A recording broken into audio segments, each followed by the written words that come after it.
Discount. That's probably the most magical word we always want to hear. Whether at a clothing store, gadget shop, or grocery store, discounts allow us to get our hands on good quality products. But what if I told you that due to recent events in the world such as the COVID-19 pandemic, the Russian-Ukrainian conflict, and the climate crisis, prices of stocks have dropped significantly? Welcome to Capital Finance. In this video, we will go through 7 stocks that are great to buy right now. We know that buying a stock is simple, but finding the appropriate stock without a proven approach is extremely difficult. So, what are the best stocks to purchase right now? Or which ones should you keep an eye on? Let's start with number 1. Tesla. The world's leading electric vehicle and sustainable energy company, Tesla is headquartered in Palo Alto. Currently, one Tesla share is trading at $985, with a 52-week low of $546.98 and a 52-week high of $1,253.49. Their market capitalization is $1.045 trillion and their PE ratio is 206:21, which indicates that this firm is overvalued, with a $4.90 earnings per share. According to projections, the 5-year PEG ratio will be 2.95 and the price-to-book ratio will be 34.2. With a profit margin of 10.25% and a return on equity of 20.43%, the company is doing rather well financially. These figures are based on revenue of $53.82 billion in the preceding 12 months. When we look at their balance sheet, we can see that they have a total cash position of $17.71 billion and a favorable current ratio of 1.38. Tesla is given a 2.5 by analysts, which means it is somewhere in the middle of a buy and a hold recommendation. The average analyst price target is $949.22, around 4% below the current stock price of $985. Since its IPO in 2012, Tesla's stock has experienced some of the craziest price swings in company history. Yet, it continues to excite investors with impressive new developments. A few weeks ago, Tesla made the most significant statement by announcing their new Giga plant in Berlin. Tesla currently has production facilities on 3 continents, including America, Europe, and Southeast Asia. Since demand for electric vehicles is on the rise in Western Europe, the inauguration of Giga Berlin couldn't have been more suited. As a result of the present political climate, which has led to a rise in fuel costs, electric vehicles are likely to profit. Because there is a shortage of electric cars around the globe and climate change awareness is increasing, the demand for EVs has skyrocketed, which might have happened at the right time. There should be a lot of demand and value for Tesla's products because of the present market conditions. If you look at the market acceptance of EVs, it is becoming increasingly evident that they are no longer simply pipe dreams for the far future. They are unquestionably becoming part of the present. Hertz recently declared that it was effectively going all in on Tesla by pushing the automaker to embrace additional EV alternatives. Tesla's Model Y crossover is now available for rent at Hertz. Previously, the Tesla Model 3 was the only electric vehicle offered by Hertz, while Tesla recently raised the pricing of all of its cars by a large margin. Even though it's terrible for the customer, it's excellent for business.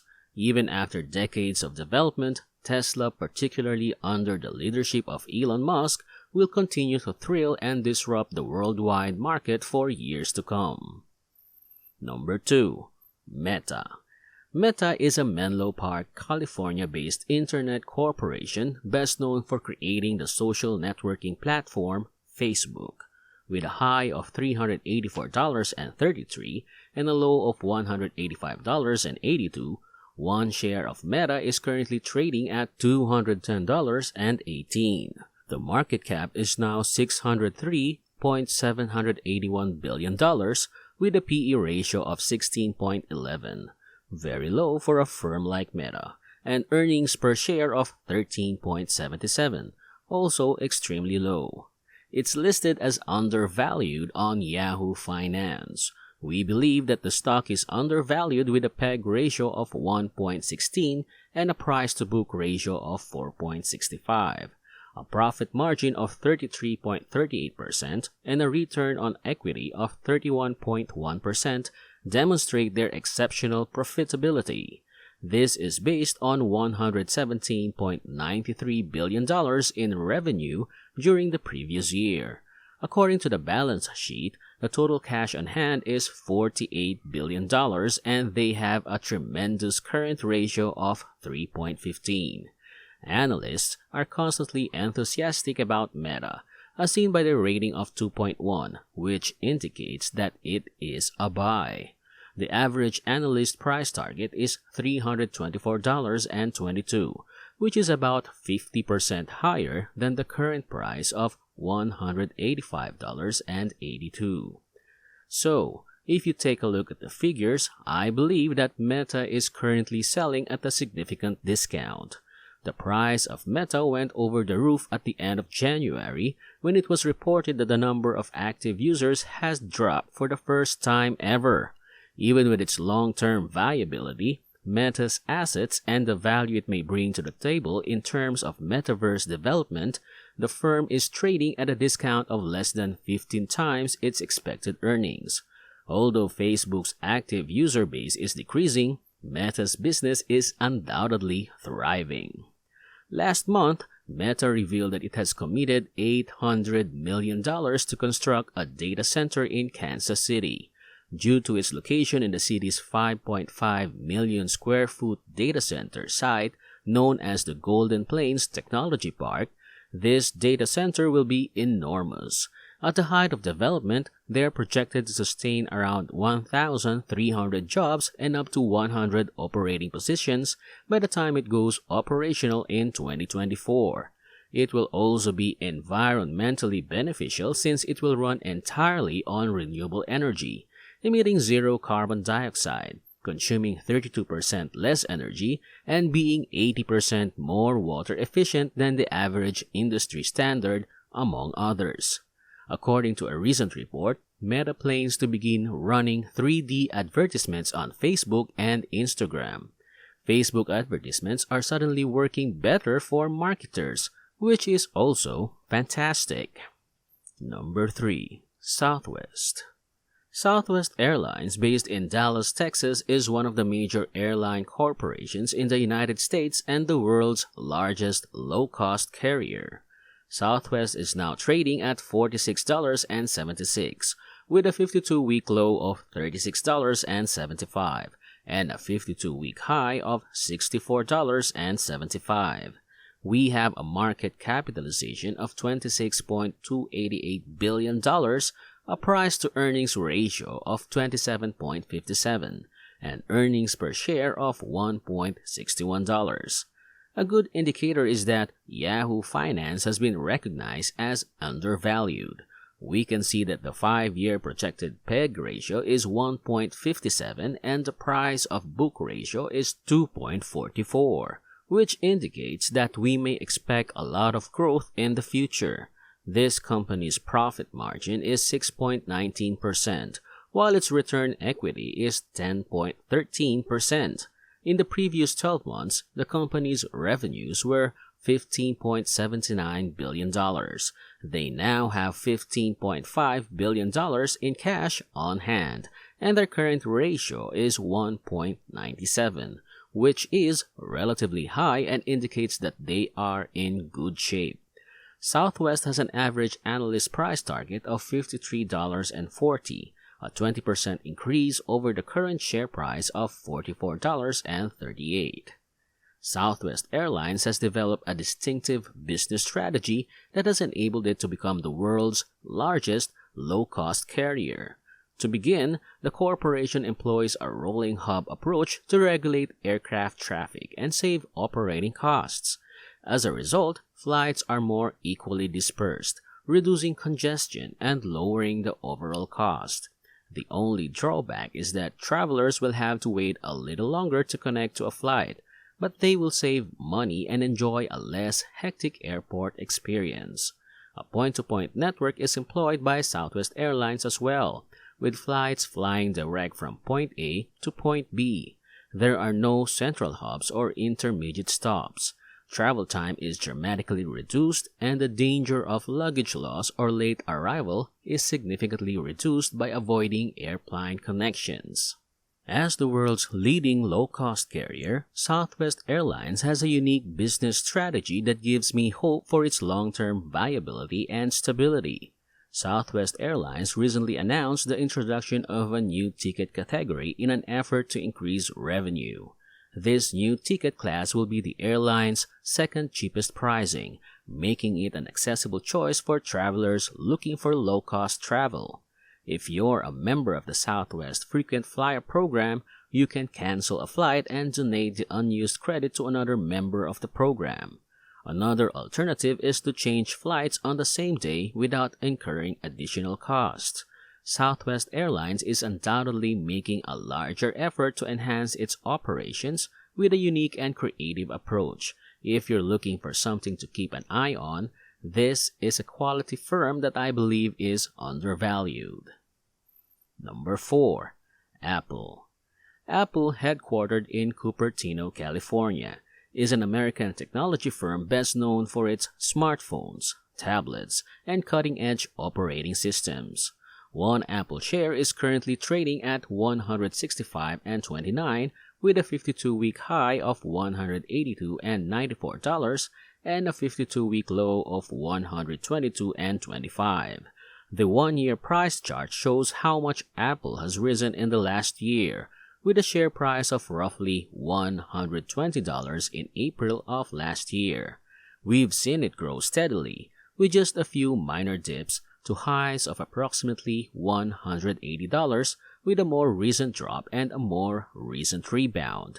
They have a $2.70 trillion market cap, a PE ratio of 27.44, earnings per share of $6.01, and a dividend yield of 0.53%.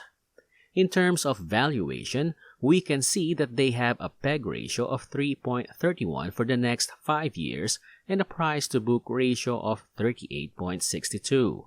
Currently, they have a profit margin of 26.58% and a return on equity of 145.57%, which is quite good for a company.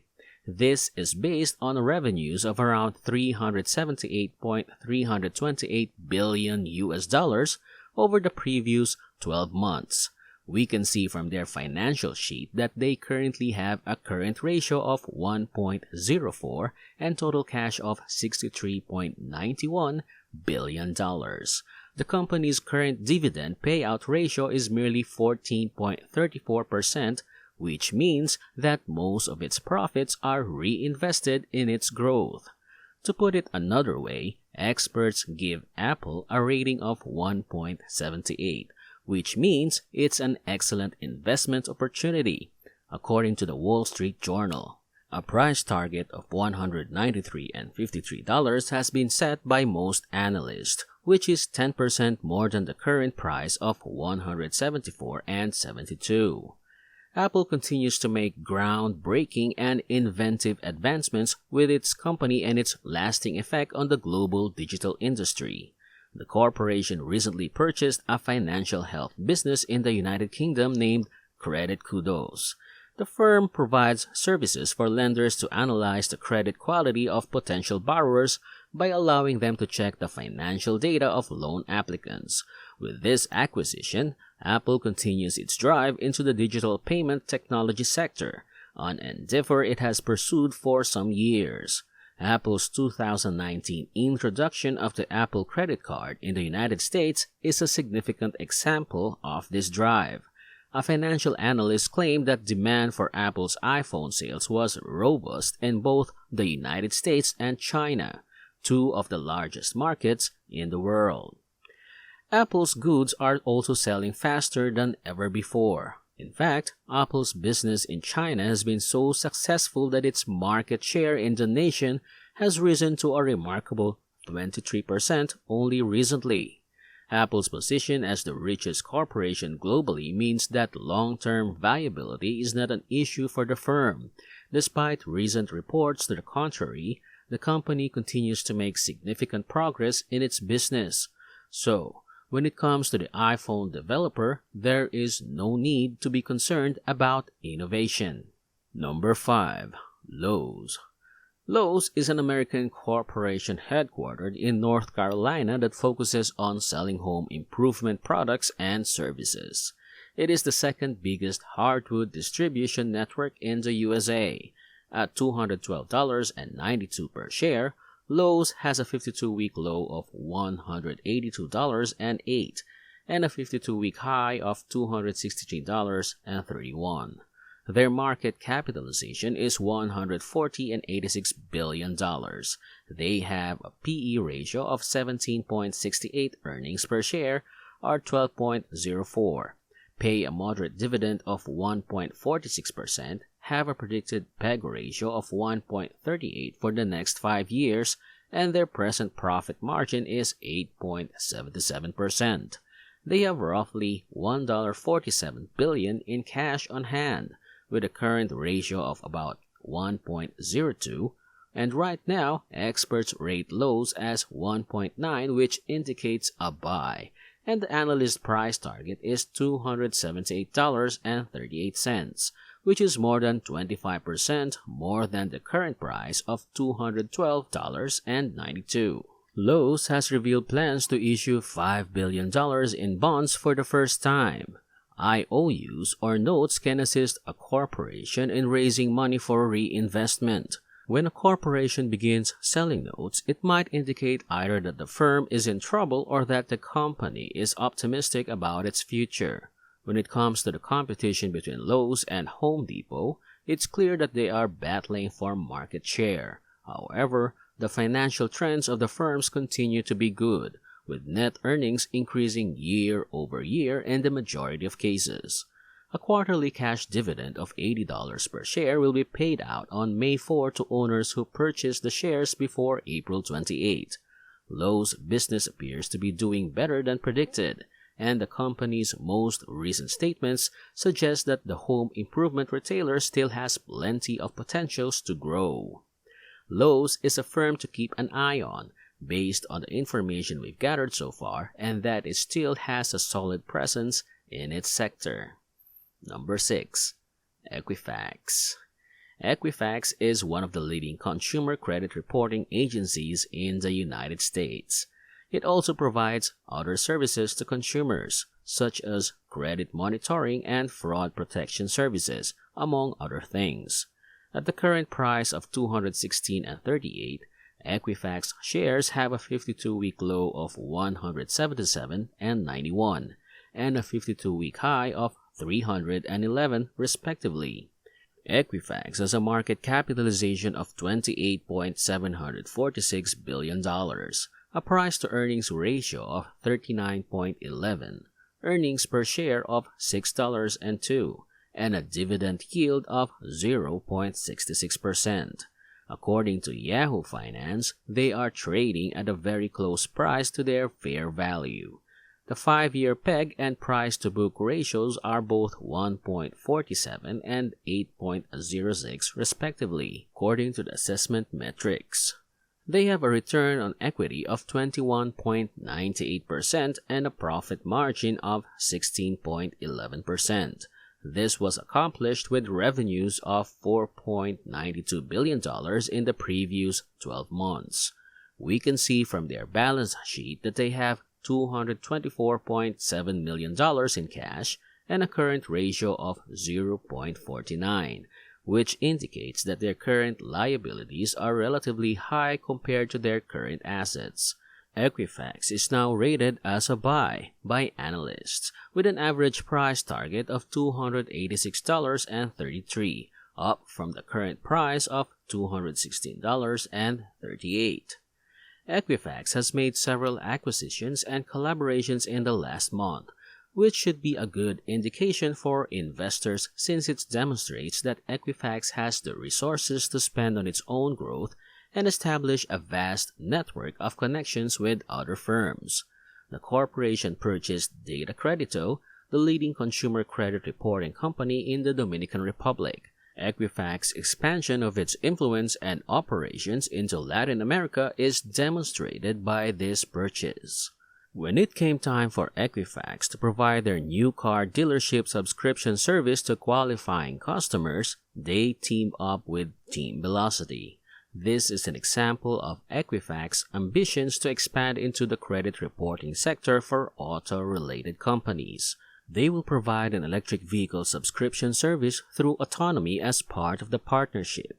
They've done a great job of establishing themselves as a major player in the automobile market, and a new agreement between Equifax and Bridgeforce Data Solutions also promises data accuracy.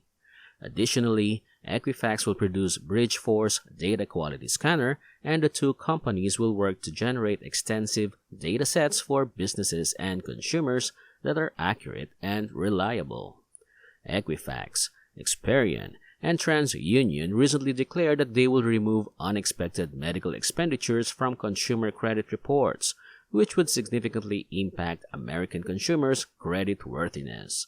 Investors' confidence in Equifax's commitment to resolving customer issues has been bolstered as a result of this development. Lastly, at number 7, SPDR S&P 500 ETF Trust. SPY is an exchange-traded fund, or ETF, that tracks the S&P 500 stock market index and is the largest ETF in the world. SPY is now trading at $437.79, with a 52-week low of $392.81 and a 52-week high of $479.98. Having net assets of $455 and $22 billion, this is a massive investment fund. They have a dividend yield of 1.3% on average, and their expense ratio is 0.09%. The S&P 500, which classifies as a large blend fund, has suffered a significant decline since 2022, with a year-to-date total return of negative 12.26%. If we look at the sector wings, we can see that the consumer cyclical and financial services, healthcare, communication services, industrials, and technology are all represented in significant numbers. For example, Apple, Microsoft, and Amazon make up 27.37% of total assets, with an average price-to-book ratio of 4.42 and an average price-to-earnings ratio of 26.45. Since the beginning of 2022, the S&P 500 hasn't performed well, but if you look at the 1-year daily total return of 10.6% and the 3-year daily total return of 16.88%, it's still a very solid investment. When it comes to market patterns, the SPY just underwent what is known as a death cross. To put it simply, the death cross is an indicator of weakening prices. For this definition, it refers to when a stock's short-term moving average falls below the stock's long-term moving average. Contrary to what this may appear to be, news of death crosses is often not a cause for concern. It has been shown in market studies that a death cross occurs typically before a stock's short-term comeback, which commonly results in higher than average return rates. It's also crucial to keep in mind that the SPY index tracks the performance of 500 of the world's largest publicly traded corporations. To put it another way, the ETF accurately reflects the whole market. This means that it is influenced by broad economic decisions, political climates, and various other factors. As a result, the Federal Open Market Committee met this month to discuss tactics for combating inflation, and most observers agreed that their chosen strategy was far less harsh than predicted. Since borrowing rates might have easily been increased to limit customers' capacity to buy goods and services on the market, this development should ease their concerns for the time being. Other external concerns, including the pandemic and the Russian-Ukrainian conflict, have weakened the market, particularly tech equities, which are heavily weighted in the SPDR S&P 500 index. SPY is now selling at a discount, making it an excellent opportunity to buy and keep this ETF for the long term. So, that's it for the top 7 companies to invest in right now. If you like this video, give it a like and hit the subscribe button for more videos like this one. Till next time.